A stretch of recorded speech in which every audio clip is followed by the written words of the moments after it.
This episode is brought to you by Madrone Art Bar. Hey, San Francisco. Looking for a spot to meet new friends, enjoy great drinks, and soak in some local vibes? Head over to Madrone Art Bar.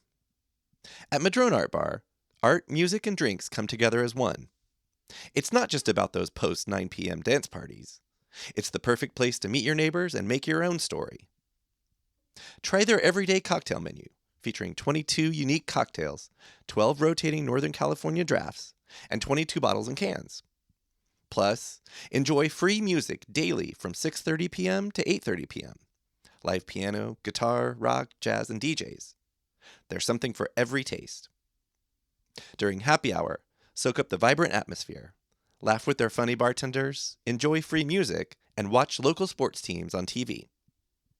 Marvel at the intriguing art and the well-lit ambiance, and make friends the old-fashioned way. Madrone Art Bar offers affordability, interactive events, and excellent cocktails. With that signature SF style and state of mind, they're dog-friendly, allow outside food, and have a great parklet for those sunny days. So come on down to Madrone Art Bar and celebrate, because the highest form of art is drinking with friends. If you would like to advertise on Storied San Francisco, please contact us at storiedsf@gmail.com.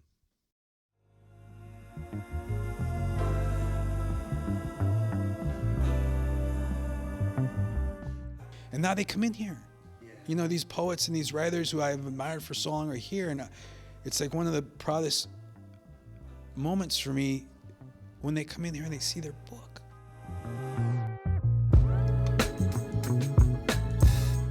That was poet and bookstore owner Josiah Luis Alderete. I'm Jeff, and this is Storied San Francisco, a podcast about artists, activists, and small businesses that make this city so special for so many folks. In this episode, we catch up with Josiah, whom you first met back in Season 3 during the early days of the pandemic.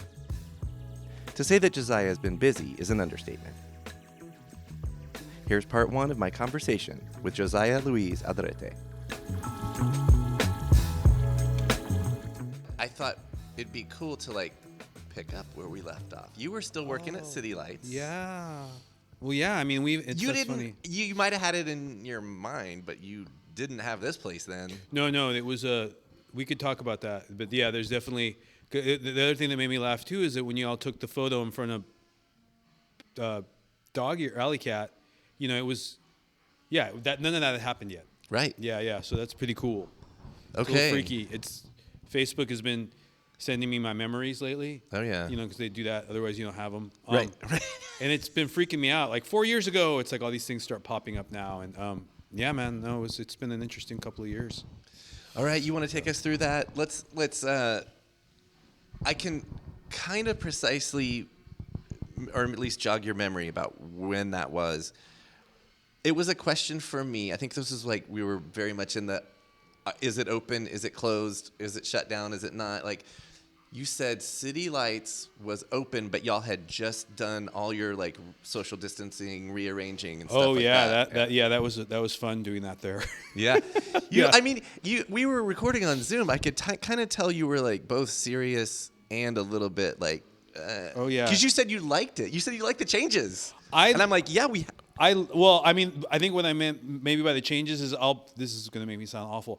I loved the beginning of the pandemic. I was reading, I wasn't hanging, I was going out every day. There was the coyotes were coming back and this guy actually cleared. Yeah, it was, I mean, except for all the deaths, it was really beautiful. I mean, I'm like, right.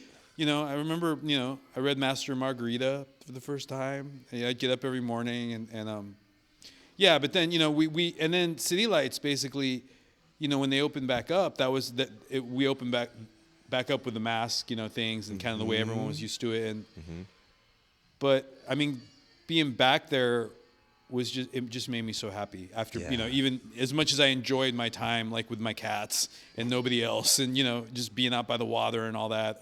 It's a nest away from nest. Oh man, City Lights has always been like that, man. Yeah. Always. Yeah. It's always felt like nurturing. That. Yeah. Yeah. Which is surprising given how many weirdos actually work there.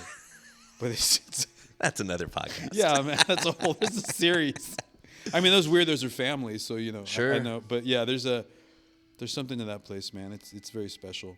Okay, so let's just say you wrote out some version of the pandemic, Yeah. still working at City Lights, Yeah. and anything else going on in your life. Well, that was Approximately 4 years ago. Well, navigating the City Lights thing was interesting. It was beautiful and strange and annoying. The people. It's like having to tell people to wear masks even when you're.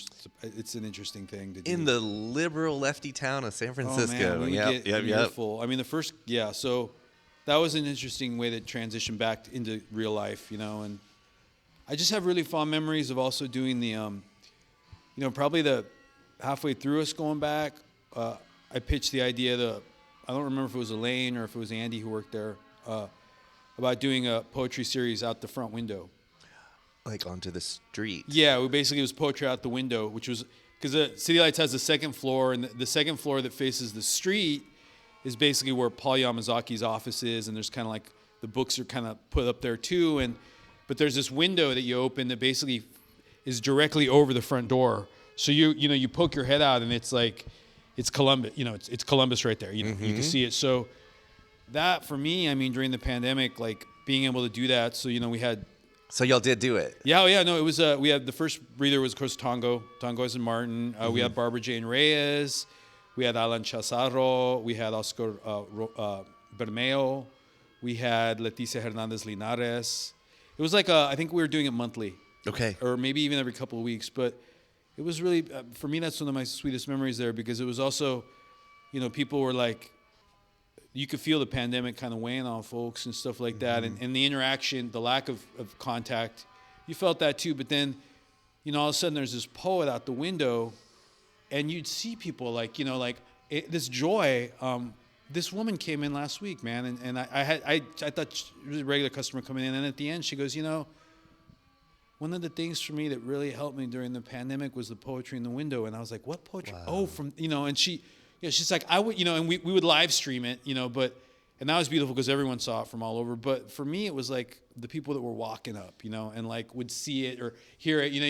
I'd look out on the corner, Broadway and Columbus, and you kind of see people, do this, like kind of looking over and coming over, and so that's a really sweet memory, the pandemic memory of being at City Lights. It was like there was a bunch of and different businesses did it in different ways, different people did it in different ways, but like a lot of like easing back into something like a new normal or something like that, right? And we're like, let's make joy and let's take joy. And you really saw it on people's faces. It was really nice. Yeah, very sweet memories. And then you were doing Axolotl, right? Well, speaking of Axolotl, that's the series that's been going on for over 6 years now. Okay. And that started in Oakland, at the original space where the Department of Make Believe was, and we started doing the series in partnership with Nomadic Press, who isn't around anymore, unfortunately.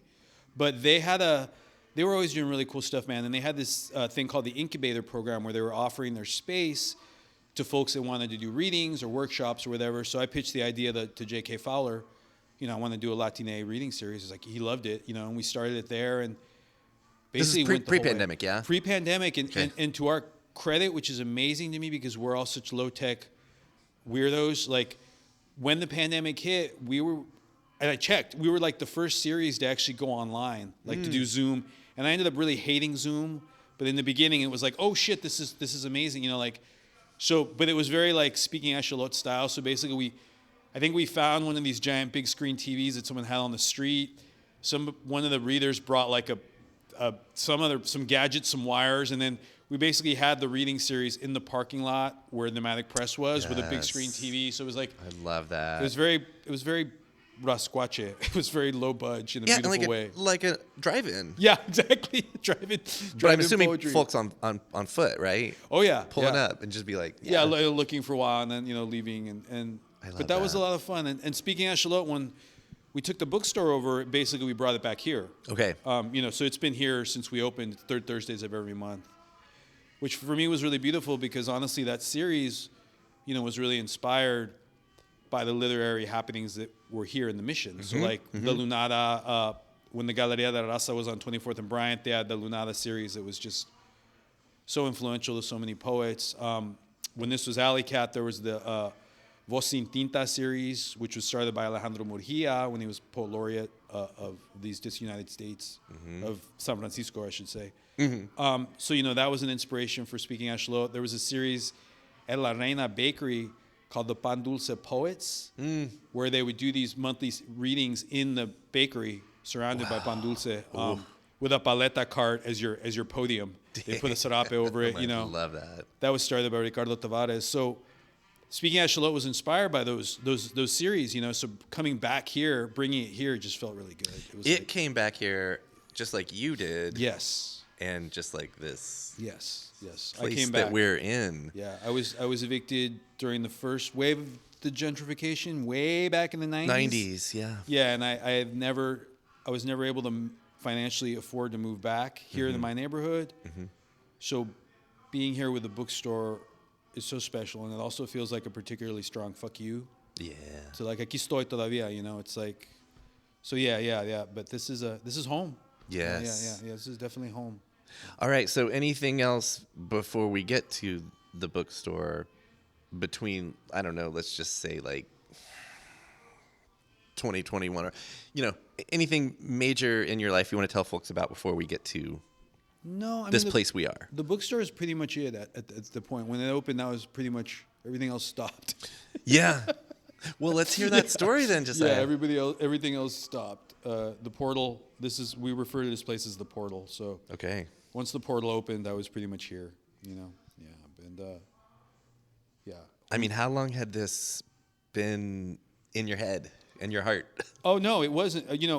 People don't know. Some people know this, some people don't. Before I started working at City Lights, I owned a taco shop in the widest part of the Bay Area, Marin County, for 20 years. You mentioned that on the other show. So when I, and I opened it because my mom opened up her restaurant in 1979, which is still there in Marin. And I basically grew up in her kitchen cooking. And so, I did the good immigrant son thing. I'm going to open up the business my mama taught me how to do.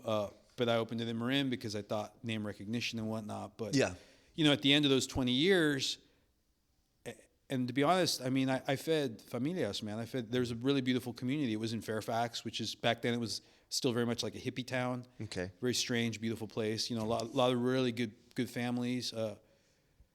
Man, some of them kids grew up with my food, eating it, but at the end of those 20 years, I was done. I was like, I never in my entire life want to own another business again, like ever. I do not want it. It is insane. You wake up screaming. These things happen.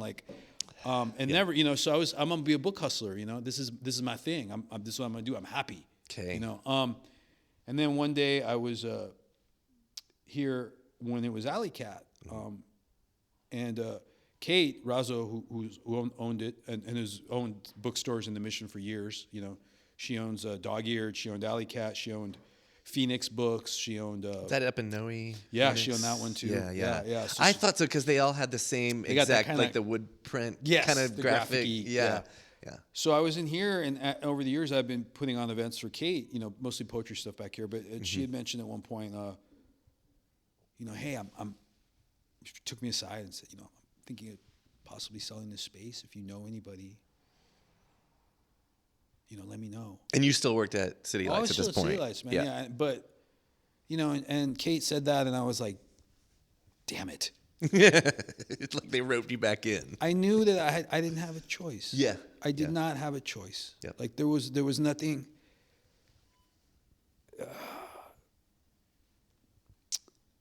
This neighborhood taught me poetry. Right. This neighborhood explained to me what literature was about. This neighborhood has a deep history of literature being here. So when Kate said that, literally in my heart, I knew what I needed to do. Yeah. Because I owe this place. And I don't mean it in like a burdensome way or like something like I now to pay this back, but this place taught me that, man. People think of North Beach is the literary heart of the city.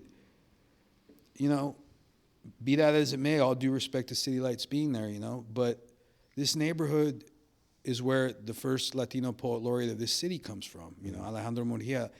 This neighborhood is where the only homegrown literary festival in this city exists. No disrespect to Lit Quake, but they ain't homegrown. The Floricanto Festival started here, you know, that highlights neighborhood literature in our connected communities, you know. This neighborhood is where Oscar Zeta Costa wrote both of his books on Valencia Street, in an SRO above what is now like a pour-over coffee spot.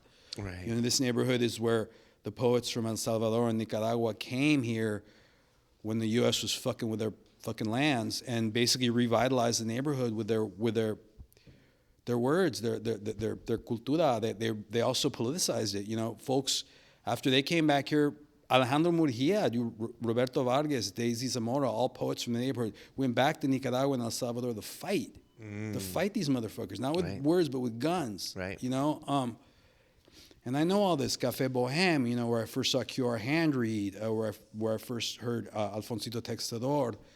This place, this neighborhood is literature. Like the poetry is embedded in the concrete. So when Kate told me that she was going to sell it, I mean, I knew in my heart I needed to step up. I also knew that if I didn't, there was a real good possibility this place would be turned into a yoga studio or a barbershop plant store, or whatever the fucking trend is these days, you know? And that to me was like, that couldn't happen. I didn't have any money at all. I didn't know anybody, but within a week, I had gotten a group of folks that I consider familia together, and we approached Kate, you know, and we went from there. And it was literally like I think she hit me up at the end of August. Okay. What year was that? We turned 3 in November last year. So 22. 22, yeah. August 22. August 22. By November 1st, we had opened. Oh shit, that's pretty fast. Which was, no, it was insane. And a lot of the folks, like I said, we had like a group of folks in the beginning, but it was kind of like being shot into outer space in like a homemade spaceship. So like I just remember that part when we're leaving the atmosphere and everything starts shaking really hard, just shaking. Yep. So we lost some folks. Right. Because it was, you know, it was just this insane thing. I mean, I still think back on those months and I was like, how the hell did we do that? Because it was impossible. And, you know, I still had the delusion because I did not want to leave because I love City Lights. I had the delusion that I could work at City Lights full time.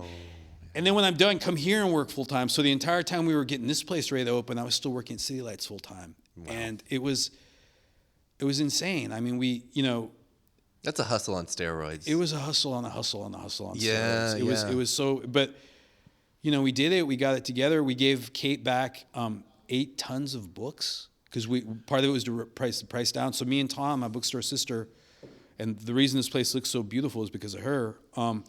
We went through the whole store, man, and we because Kate was gonna sell us the store for basically the fixtures and the inventory, and we said, well, can we give you back some of the inventory, you know? And yeah, so I don't think she realized how much we were gonna give back, but it was 8 tons, and so when we opened, it was like, you know, it was bare bones, right? You know, it was just, you know, and now, you know, over the years, you know, we've been starting to fill it out, but so it was an insane transition, man. That just, when I think back on it, I don't know how we did it. And like I said, we lost, you know, there's like probably 5 people that were on board in the beginning, you know, and by the time we opened and later on, it was just me and Ton, you know, because it was insane. I mean, you know, usually you open a business and you plan for it, you know, it's like, I have a 3-year plan, you know, and this was like, no, this was 3 months, you know, 90 days. And I still don't know how we did it.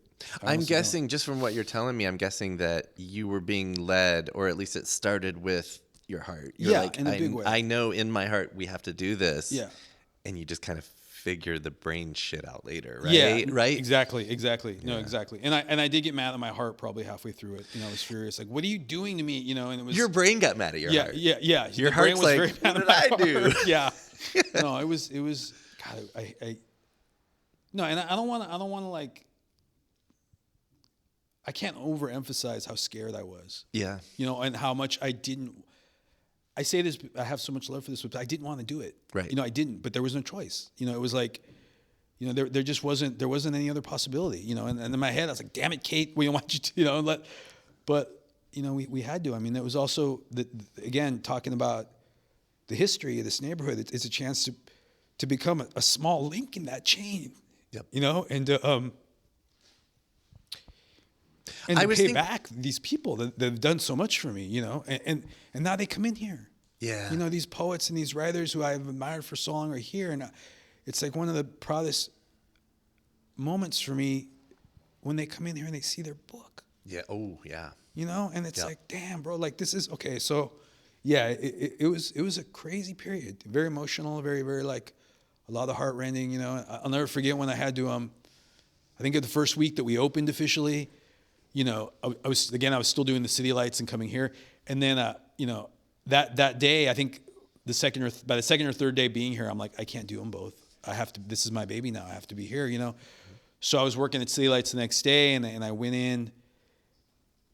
And I went up to, you know, Elaine and Andy, who's the manager there, is this beautiful cat, you know, and Elaine is like the main patrona, the mera.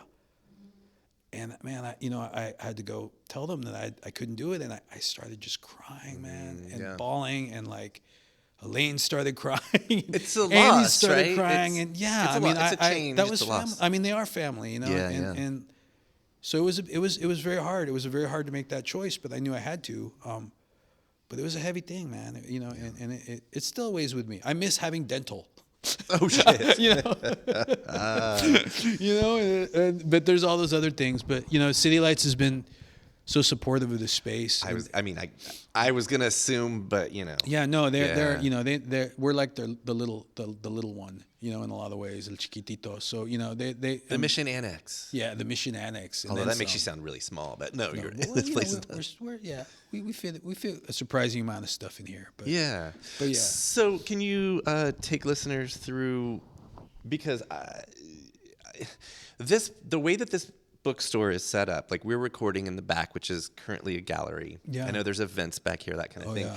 It's not, the setup is not necessarily unique to San Francisco maybe 20 years ago and before that. Right. But right now there aren't too many spaces like this. No. So when it was Alley Cat, what was the setup? Like, what did you inherit, in other words, when you moved in? We inherited a bookstore that had a lot of what you probably call beach reads.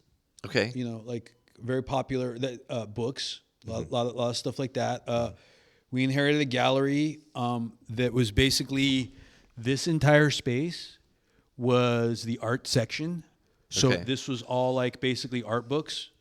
And to Ton, like I said, my bookstore sister who shapes this store, one of her things that she did is she took them all out, you know, and then opened up this space. And Alley Cat was doing events here. They would do events here all the time. But I think we sort of took it in a different direction. Let's see, how do we say this right? Kate, to her credit, told me, we had a conversation once about how, you know, Alley Cat was, when we opened November 1st, Alley Cat would have celebrated 10 years of being a bookstore here. Oh, wow. It's a long time. Yeah. But for Kate, I remember having a conversation with her one time, and it kind of came up how the connection to the neighborhood only went so far. For her, yeah. So she, you know, she'd have people here, but it would sort of be like the same folks. You know, they all came through. You know, and that's beautiful because they had a home, but. And it wasn't. It's not absolutely nothing Kate ever did on purpose. It wasn't like that at all. She always made this place available to folks, but it wasn't a real representation of what I thought the mission is. That was Medicine for Nightmares, Josiah Luis Alderete. On the next episode of Storied San Francisco, Josiah concludes the story of his Mission bookstore. Part 2 drops next Tuesday, wherever you get podcasts. Music for Storied San Francisco was created, curated, and produced by Otis McDonald. Aaron Lim of Bitch Talk Podcast is our contributing producer. And the show is produced and hosted by me, Jeff Hunt. Now in the 7th season, we have more than 250 episodes available wherever you listen to podcasts. Check out the refreshed website, which I'm still working hard to repopulate with all the episodes. That's storiedsf.com. If you listen on Apple Podcasts, please rate and review the show. You can also rate us on Spotify. Find us on Instagram and Blue Sky at storiedsf. Thanks for listening. Stay safe, stay weird, stay informed, keep your eyes open, and we'll see you next time on Storied San Francisco.